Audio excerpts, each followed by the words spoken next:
Deus tem um plano para a tua vida.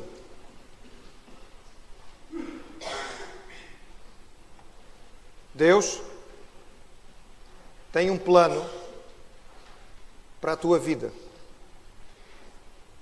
É uma afirmação ousada, relativamente comum nos púlpitos, plataformas cristãs, e é surpreendente, é extraordinária. A noção de que o Deus Supremo, Criador do céu e da terra, o ser mais perfeito e completo do universo, poderia ter um interesse pessoal e específico para cada pessoa, foi uma noção que só o povo de Deus, no Antigo Testamento e depois no Novo Testamento, teve. Os povos em geral tinham muitos deuses. A ideia de divindade não é uma novidade cristã. Mas os deuses dos povos normalmente eram deuses distantes. Eram deuses transcendentes no sentido negativo. Não se podiam alcançar com facilidade. Eram deuses que pareciam, por um lado, completamente desinteressados na humanidade, ou, essencialmente, quando a visitavam, era para buscar o seu próprio prazer, ou então castigar os homens. Mas não havia nenhum interesse por parte dos deuses, das nações do mundo, em dirigir a vida do homem, abençoar a vida do homem. Parecia que o seu único propósito era apenas receber e desfrutar. A ideia de que Deus, o Deus Supremo, poderia ter um propósito específico para as pessoas, para os seres humanos que estão neste planeta, é uma ideia que começa no Antigo Testamento. É uma ideia que começa entre o povo de Israel e se desenvolve ao longo do Antigo Testamento para chegar ao Novo Testamento e se intensificar com a Igreja cristã. E por isso, eu repito, Deus tem um plano para a tua vida. Mas será que isto é bíblico? Será que realmente é bíblico? Nós vamos olhar hoje, irmãos, vários textos da Palavra do Senhor. Eu vou convidar os irmãos para fazermos esta viagem, olhando essencialmente os textos que vão ser projetados. São muitos e nós iríamos provavelmente gastar muito do nosso tempo precioso procurando os textos e desta maneira eu creio que fica um pouco mais fácil para o irmão. E eu quero lhe transmitir isto na sequência daquilo que temos estado a pensar este mês, respondendo à pergunta: o que é que nós estamos aqui a fazer? Qual é o propósito da vida? Tem razão para viver? Há uma razão para viver? Há um propósito para estarmos aqui? Dissemos aos irmãos, no primeiro domingo deste mês, que o propósito supremo da existência do ser humano, segundo a palavra de Deus, é o louvor da glória do Senhor. Nós fomos criados à imagem e semelhança de um Deus supremo para refletir aquilo que Ele é aqui no meio da sua criação, sendo nós o elemento mais alto da criação. É um alvo, é um propósito, é uma razão de vida extraordinário, nada se pode comparar. A vida humana não somente não é uma vida sem sentido, não somente não é uma vida pequenina e desinteressante, ela tem uma razão de ser, ela tem um propósito e o seu propósito é imenso. Porque é refletir a glória de um Deus imenso. Glória essa que é a súmula de tudo o que existe de bem, de tudo o que é bom, tudo o que é bonito, tudo o que é perfeito. Mas vimos também, irmãos, no segundo domingo, no domingo passado, que este reflexo da glória do Senhor, Ele mesmo nos explicou que nós deveríamos fazê-lo através das nossas vidas. E Ele nos deu, inicialmente, a família e o trabalho, para através deles servirmos de instrumento para refletir a glória de Deus. E depois Ele deu à Igreja mais algumas formas da Igreja o fazer. A adoração, o serviço, a evangelização, o ensino, a comunhão. Mas a pergunta com que terminamos na semana passada e que hoje tentamos começar a responder é esta: mas além deste propósito geral que é para toda a humanidade, para cada um de nós, mas para toda a humanidade, será que há propósito também específico? Será que há alguma coisa pontual que é realmente nossa? neste grande projeto, neste grande plano, nesta grande missão de Deus de resgatar a humanidade. E eu quero começar lendo para os irmãos um texto muito interessante, em que isto aparece colocado de uma maneira muito direta. Num livro muito curioso do Antigo Testamento, é um livro em que o nome de Deus não aparece nem uma vez, mas em que Deus atua em todos os pormenores. E neste livro nós encontramos a seguinte palavra dada por Mardoqueu à sua prima Esther. E ele disse o seguinte: porque se de todo te calares, Esther, neste tempo, socorro e livramento de outra parte sairá para os judeus, mas tu e a tua casa e a casa de teu pai perecereis. E quem sabe se para tal tempo como este chegaste a este reino. Vamos recordar rapidamente o contexto. Nós estamos na época do Império Persa, até então o maior império que o mundo tinha conhecido. O rei Assuero, também conhecido por Xerxes, foi o nome que lhe foi dado pelos gregos, tinha tentado conquistar a Grécia sem grande êxito, imperador de um grande e vasto império. Este homem, que era o homem mais poderoso do mundo, depois de se irritar profundamente com a sua rainha, chamada Vasti, e de a ter despojado do trono, deu início àquilo que nós podemos dizer, brincando, o primeiro concurso mundial de Miss que o planeta já conheceu. Mandou selecionar as moças mais bonitas de todas as províncias do Império Persa. E elas foram trazidas e preparadas e foram apresentadas a ele. E depois de ver todas estas beldades que tinham vindo do mundo inteiro, o rei Xerxes escolheu a esta jovem, chamada Esther, ou o seu nome judaico, Hadassa. Uma jovem de família israelita, portanto, pertencente a um povo que era um povo dominado, um povo que estava no exílio. E esta jovem, cuja beleza a Bíblia descreve como sendo extraordinária, mas não somente a beleza física, mas a beleza interior, tornou-se a rainha do Império Persa. E esta bela judia, no entretanto, não contou ao rei qual era a sua origem, e ele não se interessou. E Mardoqueu, seu parente, servia no palácio. Algum tempo depois dela chegar a esta posição, uma tentativa de eliminar o povo judeu foi levada a cabo pelo príncipe que tinha se tornado o primeiro-ministro do império. Este homem chamava-se Amã, e através de várias estratégias de política interna e de vaidade do próprio rei, ele conseguiu que o imperador assinasse um decreto. E num único dia, todos os judeus do mundo inteiro seriam mortos. Seriam totalmente eliminados. A raça judia ia desaparecer, sob mandato real. O que fazer? Como resolver isto? Mardoqueu, depois de um período de jejum e oração, ele chega esta informação à sua parente e diz: Esther, tu és a pessoa mais próxima, tu és a pessoa que tem melhores condições, tu tens que chegar à presença do rei, tu tens que arranjar uma maneira de clamar diante dele pelo teu povo. Só havia um pequeno problema. Ninguém podia aparecer diante do rei sem ser chamado. E se Esther fosse à presença de Xerxes sem ter sido convidada e o rei não gostasse, porque isso podia demonstrar algum orgulho, alguma vaidade da parte dela, e isso podia voltar a trazer ideias de Vasti, aquela rainha vaidosa que já tinha sido deposta, podia a coisa correr mal. Quando eu digo correr mal, irmãos, não é que ela fosse ficar de castigo, não, ela seria morta. Mas quando o seu primo manda esta carta, ele manda esta nota e ele diz a ela: Esther, eu estou à espera que tu faças isso. Se tu não fizeres, Deus vai proteger o seu povo. Mas quem sabe se este não era o propósito que Deus tinha para a tua vida? Quem sabe se não foi por isso que Deus permitiu que tu estivesses nesse tempo, neste lugar? Tu achas, Esther, que chegaste a ser a rainha da beleza, a rainha do Império Persa por acaso? Será que foi só pelos teus belos olhos que o rei te escolheu? Mas havia tantas moças bonitas, havia tantas raparigas lindas e deslumbrantes. Porquê é que tu é que foste escolhida? Porquê é que tu é que estás numa posição tão chave? Porquê é que tu é que estás neste momento, nesta hora, neste lugar?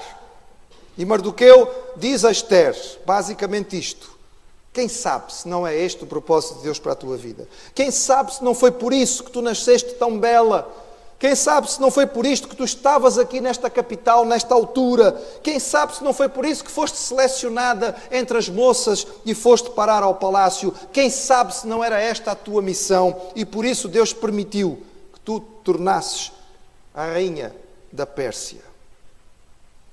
Bem, irmãos, nós não vamos ler nem estudar o livro de Esther hoje. Nós estamos tentando responder a uma pergunta e a uma questão olhando para os exemplos bíblicos. Os irmãos, se quiserem, podem ler o livro de Esther. É um livro extraordinário, é uma história fantástica, de grande suspense. Posso apenas dizer aos irmãos que no fim, pela graça do Senhor, termina tudo bem. Esther assume a sua responsabilidade e ela entende que realmente é o propósito de Deus para ela naquele momento. Mas este texto nos chama a atenção e nos lembra e nos leva a olhar para muitos outros que nos respondem a esta questão e nos confirmam esta afirmação. Deus tem um plano para a tua vida.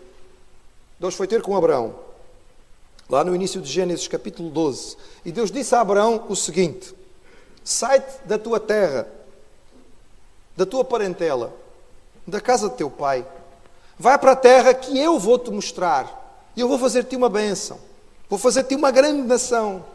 Abençoar-te-ei e engrandecerei o teu nome, tu serás uma bênção, e eu vou abençoar os que te abençoarem, amaldiçoar os que te amaldiçoarem, e em ti serão benditas todas as famílias da terra. Este era o plano de Deus para Abraão. Deus queria usar Abraão para algo específico. Deus queria começar uma nova nação, Deus ia começar um novo povo. Deus ia separar alguém e a partir deste alguém criar uma nação que estivesse ligada a Ele de uma maneira especial. Para quê? Para deste povo trazer o Salvador ao mundo. E Deus escolheu Abraão e Deus foi ter com ele e disse: Abraão, eu tenho um plano para a tua vida.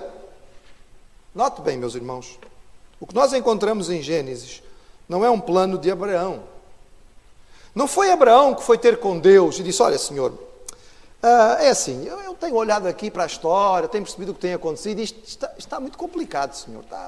Os povos estão todos por aí, não há nada que se aproveite. E se o Senhor começasse um povo novo? Vamos começar uma coisa nova, vamos fazer algo diferente, não é? Começamos um povo novo, e a partir deste povo novo, quem sabe a gente consegue dar a volta ao texto e mudar a história. Não, irmãos, não foi assim que aconteceu. Não foi Abraão que teve uma ideia brilhante e se aproximou do Senhor e apresentou o seu projeto. Foi Deus que veio ter com ele e disse: Abraão, eu tenho um plano para a tua vida. Tenho um plano para a tua vida. Mais tarde, e este texto eu vou apenas citá-lo, não vou apresentá-lo aos irmãos. O neto de Abraão, chamado Jacó, fugia de casa por causa da tentativa do seu irmão de o matar, e ele vai dormir a meio do caminho. E quando ele está a dormir, ele tem uma visão de Deus, e Deus vem falar com ele. E quando ele acorda, ele está profundamente surpreendido. Sabem porquê, irmãos? Ele diz, naquele texto lá em Gênesis: o Senhor está neste lugar. Eu não sabia. Deus vai ter com Jacó, e Jacó fazia os seus planos sem pensar em Deus. Ele pensava: bem, eu vou para aquela terra, vamos ver se eu consigo arranjar uma noiva, vou ter que arranjar trabalho, como é que isto vai ser? Isto é complicado. Ainda mais, eu nunca saí de perto da minha mãe, nunca viajei para longe, isto é um transtorno enorme. E Deus vem ter com ele da noite e diz assim: Jacó, eu tenho um plano para ti. Eu vou fazer de ti uma grande nação, eu vou te abençoar. Aonde tu fores, eu vou estar contigo.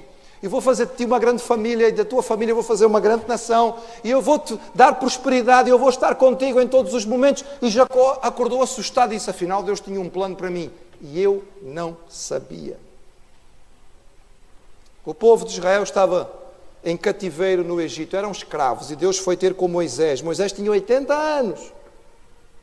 Isto é para que algum irmão que esteja aqui com um bocadinho mais de idade e que pertence àquela juventude que nós mencionamos hoje, dizer assim: pois é, pastor, a mensagem é poderosa para os nossos jovens. Não, não é, irmãos. Moisés tinha 80 anos quando Deus foi ter com ele.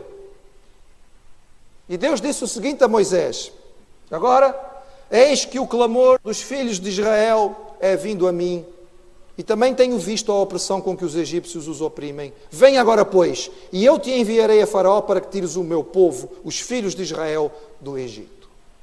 Para, meu irmão, o plano é de quem? É de Deus, não é de Moisés. Aliás, Moisés tem 80 anos e uma lista considerável de desculpas para apresentar ao Senhor. Ó Senhor, eu estou cansado, não dá para eu fazer isto. Ó Senhor, é assim, se eu for, ninguém vai acreditar em mim, não é? E Deus vai dando respostas, e Deus vai mostrando poder, e Deus vai dando condições a Moisés. Eu não sei falar, Senhor. Algumas pessoas dizem que Moisés era gago. Eu sou gago, vou chegar lá, vou gaguejar e as pessoas vão se rir de mim. Eu não tenho condições. Mas, irmãos, o plano não foi de Moisés. Não foi Moisés que se prostrou e disse: Senhor, é assim, o teu povo está em cativeiro, vamos lá libertá-lo, Senhor, temos que fazer alguma coisa. Olha, eu conheço bem aquela terra, eu fui criado no palácio do faraó, 40 anos eu estive lá, portanto, eu estou habilitado para isto, eu tenho aqui um bom currículo, vamos lá fazer isto. Não, irmãos, foi Deus que veio ter com Moisés, e apesar de toda a sua dificuldade, Deus estava dizendo a Moisés: Moisés, não foi por acaso que tu viveste a vida que viveste até aqui.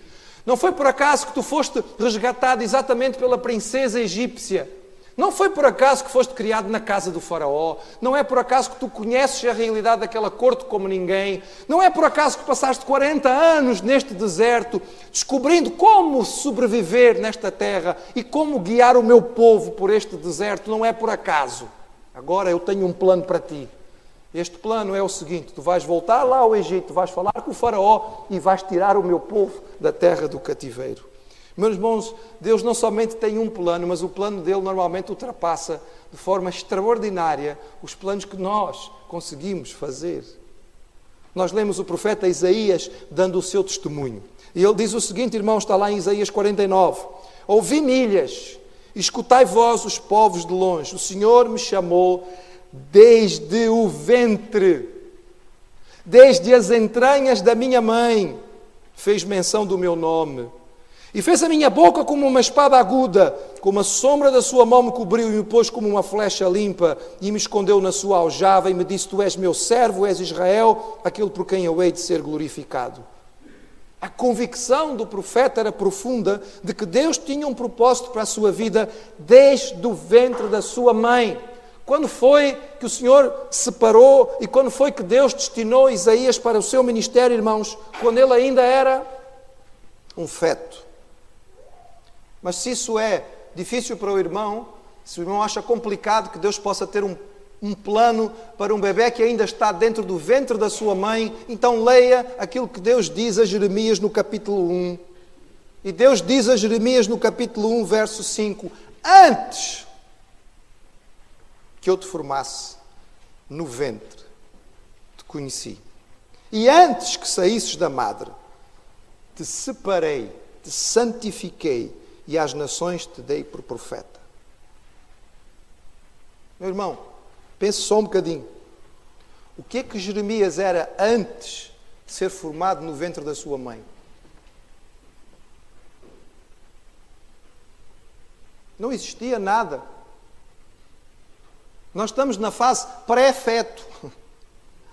Isaías diz: quando eu era um bebê dentro da barriga da minha mãe, Deus me separou para eu ser profeta. Mas depois Deus diz a Jeremias: antes que chegasses a ser um bebê na barriga da tua mãe, eu já tinha te separado para profeta. Irmãos, antes que nós fôssemos qualquer coisa, nós já éramos um plano na mente eterna de Deus.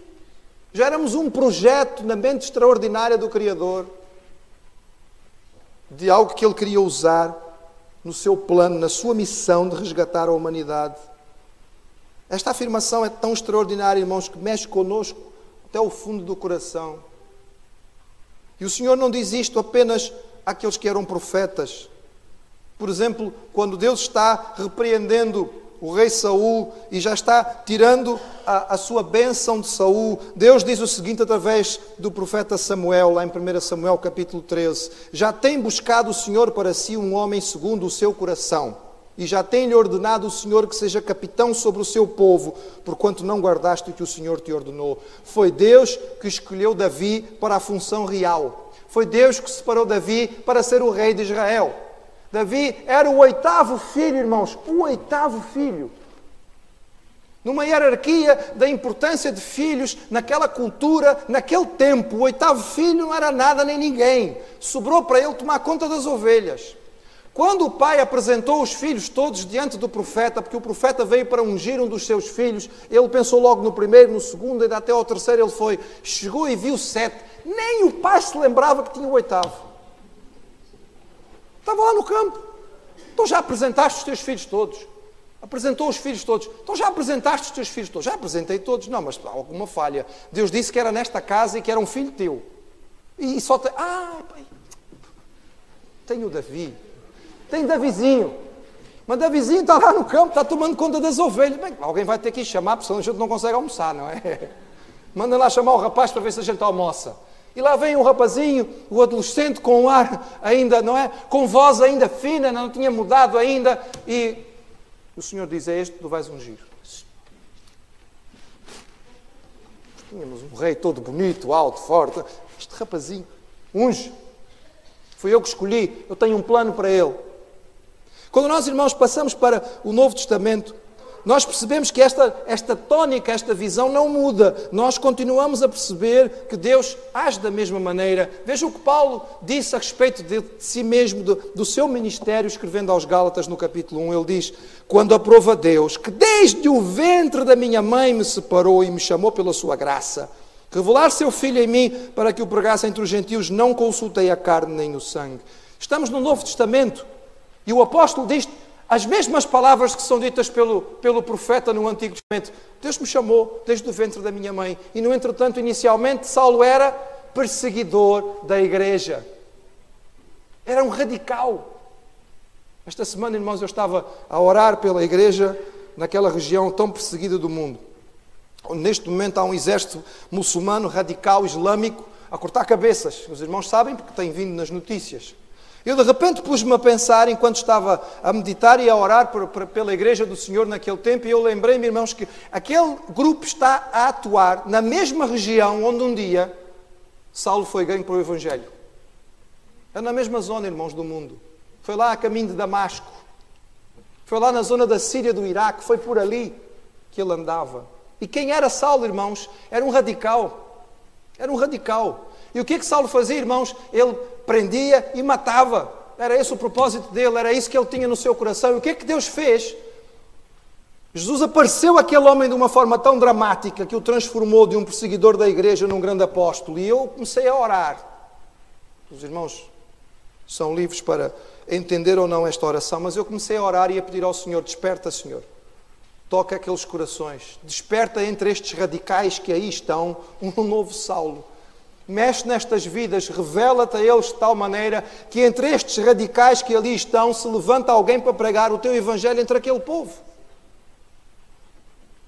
O Senhor tinha um propósito para a vida de Paulo e não somente Paulo tinha esta convicção, mas Deus já tinha dado e tinha falado sobre isto a outras pessoas quando Paulo nem tinha entendido isto ainda. Veja, irmãos, o que Deus diz a Ananias lá em Atos capítulo 9. Paulo tinha caído do cavalo, literalmente, foi levado para a cidade cego. Deus vai ter com Ananias e dizer assim, Ananias, vai lá à casa daquele homem. E Ananias disse ao Senhor, quer dizer, eu vou, sob protesto. Eu quero que fique em ata registado o meu protesto. O homem é um perseguidor da igreja, é um radical, Senhor. Ele anda aí a cortar cabeças. Eu não sei se é uma boa ideia eu ir à casa dele. Ele não gosta de cristãos. Vai lá, Ananias. E olha o que é que Deus diz a Ananias, vai, porque este é para mim um vaso escolhido para levar o meu nome diante dos gentios e dos reis e dos filhos de Israel, e eu lhe mostrarei quanto deve padecer pelo meu nome. Meus irmãos, Saulo não tinha a menor ideia, mas Deus tinha um plano para a vida dele. Deus tinha um plano para a vida dele. Enquanto ele perseguia a igreja, Deus tinha um projeto para a vida dele. O próprio Senhor Jesus Cristo. Como se nós precisássemos de mais confirmação, o próprio Senhor Jesus Cristo disse aos seus discípulos em João capítulo 12, agora a minha alma está perturbada. E que direi eu? Pai, salva-me desta hora, mas para isto vim a esta hora. Pai, glorifica o teu nome. Então veio uma voz do céu que dizia, já o tenho glorificado e outra vez o glorificarei. O irmão percebe o quanto isto está ligado àquilo que nós falamos nestes últimos 2 domingos. Havia um propósito para a vida do Senhor enquanto Ele estava aqui. E diante da dificuldade que ia ser a cruz, a resposta de Jesus foi, Senhor, foi para isto que eu vim, este é o plano, este é o propósito, esta é a missão. Eu vou cumprir. Foi para isto que eu nasci. E é esta forma, cumprindo o teu plano para a minha vida, que eu vou viver para a tua glória. E voltamos ao que falamos há 15 dias atrás. Nós fomos criados para o louvor da glória do Senhor. Irmãos, parece que a palavra está nos deixando sem dúvidas de que podemos afirmar que temos boa base para, dentro do propósito geral de Deus para a humanidade, o louvor da sua glória. E dentro do cumprimento deste propósito de louvor da glória do Senhor, dentro dos seus decretos, a vida da família, o trabalho, a adoração, o serviço, a evangelização, o ensino e a comunhão, existe também uma forma específica e pessoal de se cumprir a vontade de Deus. Ele tem um plano redentor para a humanidade. Deus tem uma missão. A missão de Deus é resgatar a humanidade que se desviou e o Senhor vai levar o seu plano a cabo até ao fim. Ele não pode falhar. Ele não falha, Ele não erra. E dentro deste plano, Ele designa instrumentos, Ele separa ferramentas para que a sua obra e o seu desígnio sejam feitos. E nós fazemos parte deste grande plano. E Ele nos criou e nos fez como instrumentos e ferramentas para cumprir este grande plano. Que noção extraordinária, irmãos, mas ao mesmo tempo que coisa maravilhosa. A irmã está a entender, o irmão está a entender. Que propósito a sua vida tem? Eu quero terminar dizendo aos irmãos que diante desta verdade bíblica nós devemos concluir da seguinte maneira. Primeiro, como somos tolos quando vivemos uma vida sem sentido e sem propósito, quando existe um propósito tão grandioso para nós. Mas também que triste, quando nós tentamos dar um sentido nosso, na nossa força, na nossa própria sabedoria, na nossa própria capacidade. Se existe um Deus Supremo e se Ele tem um propósito para a minha vida, certamente que a melhor coisa que eu faço é viver para entender e cumprir este propósito que Ele tem. Isto é o que a Escritura me ensina. E como posso eu viver para entender a vontade específica de Deus para mim, de tal maneira a ir me ajustando ao seu propósito para a minha vida? A palavra também ensina, irmãos. Mas hoje não dá mais tempo. Eu convido os irmãos para estarmos juntos no próximo domingo. Se Deus nos der vida e saúde, iremos continuar a tentar entender isto. Mas eu queria que o irmão pudesse sair hoje daqui com esta verdade bíblica na sua mente, no seu coração. O amor maravilhoso de Deus que nos resgata e nos salva também é o amor maravilhoso que tem um plano para nós. Qual é o plano que Deus tem para a sua vida? O irmão já conhece o plano que Deus tem para si. O irmão tem entendido porque foi feito como foi feito. Que tipo de instrumento é na orquestra de Deus. Que tipo de ferramenta é na sua oficina. Já entendeu? Tem vivido este plano porque não há nada mais maravilhoso, irmãos, do que nós vivemos no centro daquilo que é o propósito de Deus para nós. E a palavra nos ajuda certamente a chegarmos a este propósito.